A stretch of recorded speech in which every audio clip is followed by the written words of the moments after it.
What's next? What do William Shakespeare's dramatic characters reveal about humanity? I'll do a quick search of what people have said about Shakespeare's characters and humanity. Beep bop. It says here that Shakespeare invented the human and that his tragic characters are made up of the stuff we find within ourselves. Other people say that we shouldn't treat dramatic characters as if they're real people, because they're elements of a linguistic structure or lines in a drama.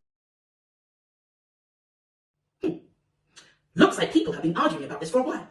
Let's get a few of these clever clocks to debate the issue. I'll make some AI models. Here's one. Sigmund Freud, psychiatrist, founder of psychoanalysis. Here's another. Sarah Siddons, actress. Bit of a cultural icon. Better throw in a literary critic for good measure. How about this one?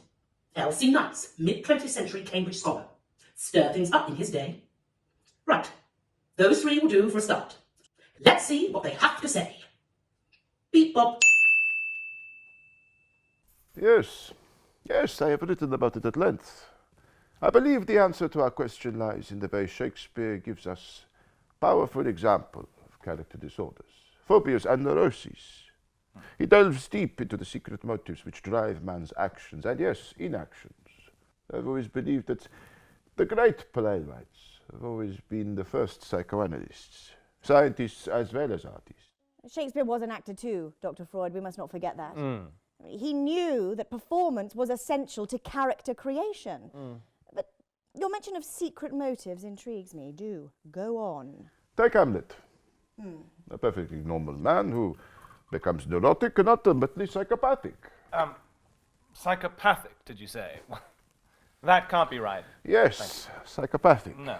His soul experiences an angry struggle between conscious and repressed impulses. Consciously, he wishes to avenge his father by murdering his uncle, but subconsciously he wishes to do precisely what his uncle has done. Kill his father and take sexual control of his mother. On some level he identifies with his uncle.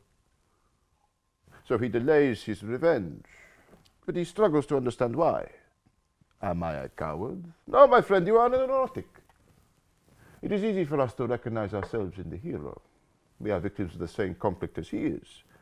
Repression of the desire of one's mother is essential in early male psychological development.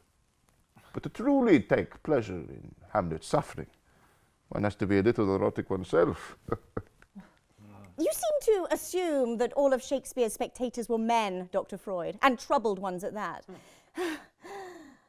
I mean, yes, I do agree Shakespeare had a vast knowledge of the human heart. What was it that Dr. Johnson said? In the writings of other poets, a character is too often an individual, but in those of Shakespeare, it is commonly a species, under the influence of passions and principles by which all minds are agitated. How true. Is that true, though? Yes, certainly. It is in the crucible of the theatre that Shakespeare's characters truly touch our common sense of humanity. Consider a character that I have played for decades, Lady Macbeth. This is a woman in whose bosom the passion of ambition almost obliterates all other feelings of human nature.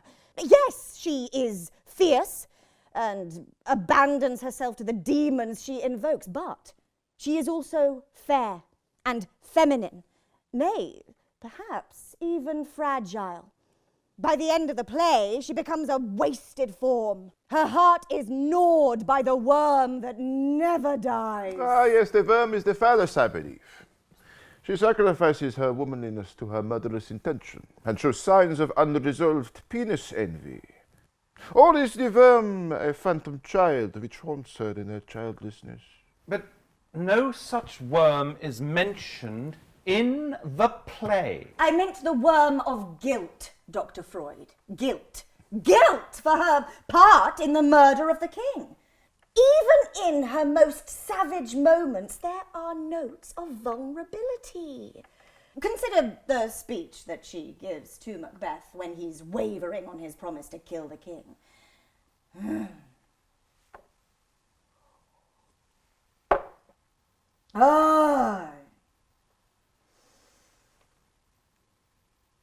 I have given suck, and know how tender 'tis to love the babe that milks me.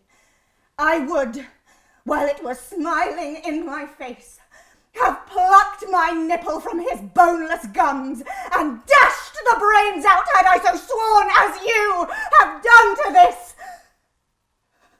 Oh. Thank you. Thank you. Thank you. The very use of such a tender allusion in the midst of such dreadful language persuades us unequivocally that she has felt the maternal yearnings of a mother. She had probably from childhood commanded all around her with a high hand and... Oh, please. Oh, I'm so sorry. Is there a problem there, Dr. Knights? Were you tutting at me? Forgive me, Mrs. Siddons, but I must disagree with the line of discussion. I take the general point that a character can combine different qualities, express complex emotions, and show signs of change.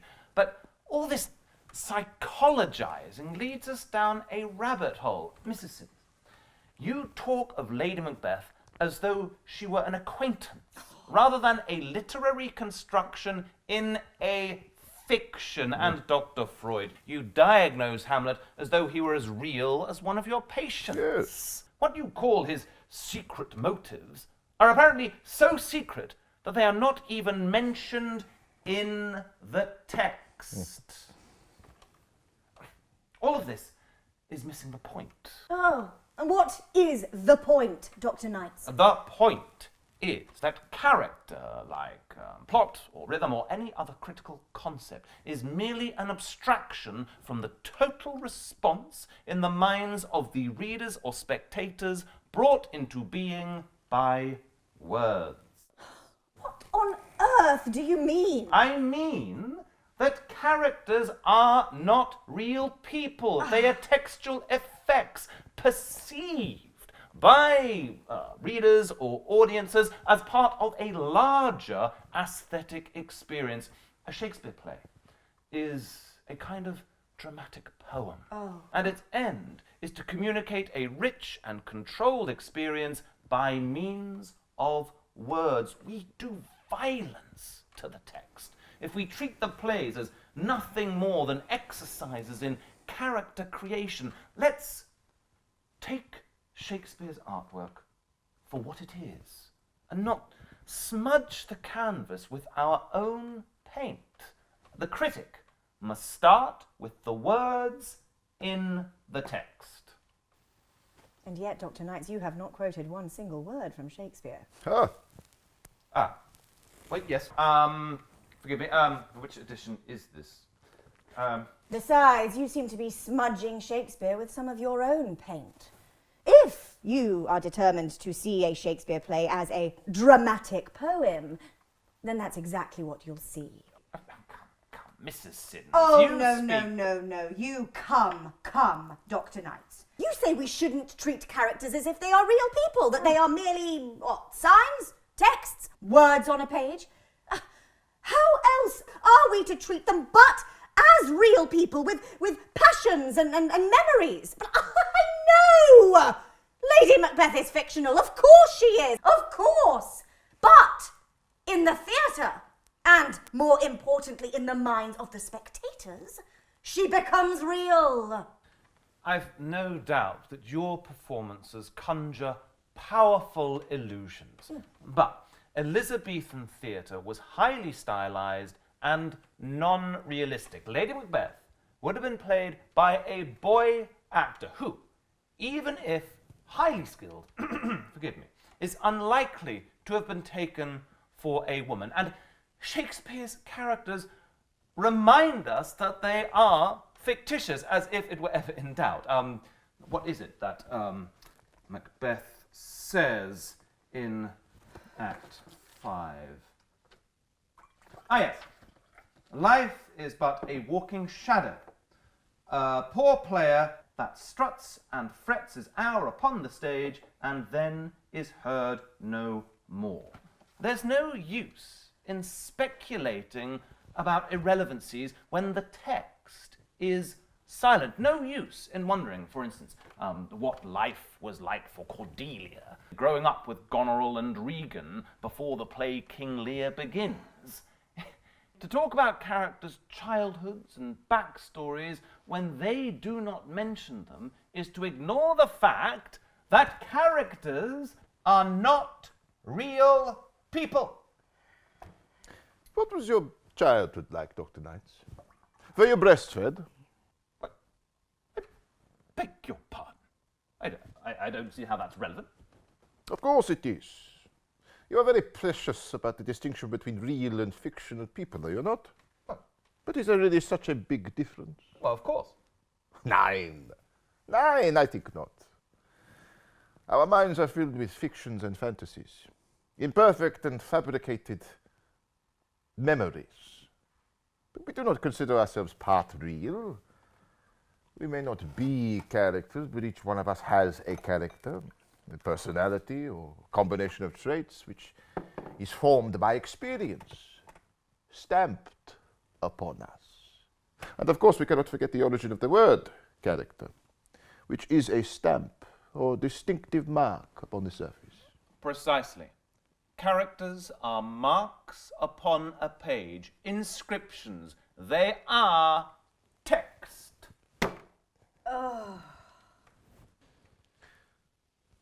You mistake me. Listen, I know that you are flesh and blood, that you had a childhood, that you had hopes, dreams, and fears. But what evidence do I have that you are real? Well, only your words, gesture, appearance, data, or text, as it were. But I make the leap, and I take you to be real as I am. And I can infer your character by what I see and hear, drawing on what I know about being human. I grant you that to a point, but what does that have to do with Shakespeare? Everything, my friend. I can infer your character by the clues you have given me. It is true of Hamlet or Lady Macbeth. As Miss Siddons says, characters take life in the minds of spectators, become human, if you will. It is not unlike the way toys or figurines become real in the minds of children, they take pleasure in make-believe. The text of the play is often silent. But that's part of the game, no? Shakespeare does not permit his hero to give open and complete expression to all his secret motives. No. Shakespeare is smarter than that. He obliges us to supplement the hero's motives with our own emotions and desires. Now, the perfect example is Richard III. How does the play start? Richard alone on stage. Now is the winter of our discontent, made glorious summer, and so forth. There is reveling, because the war is over. And everyone is happy. Everyone except Richard. Richard tells us he is not made for sportive tricks, nor made to court, I think. I forget the rest, just give me a moment. Nor made to court an amorous looking-glass. The text is all up here, Dr. Knights. Mrs. Siddons, would you be so kind? Yes.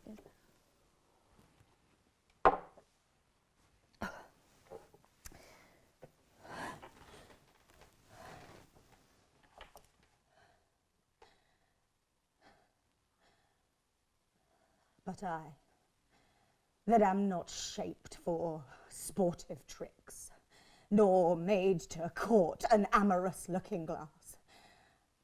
I, that am rudely stamped, and want love's majesty to strut before a wanton ambling nymph. I, that am curtailed of this fair proportion, cheated of feature by dissembling nature, deformed, unfinished, sent before my time into this breathing world scarce half made up, and that so lamely and unfashionable that dogs bark at me as I halt by them. And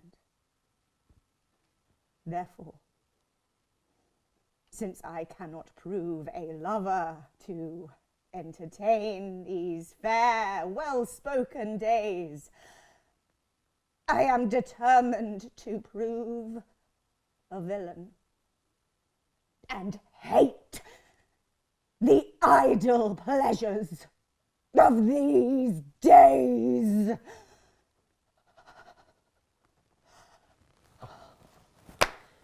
Yes, thank you. Wonderful. Thank you so much. Yeah. That's marvellous. I know. Marvellous. I know. What a thrill. You see, Richard's soliloquy does not say everything.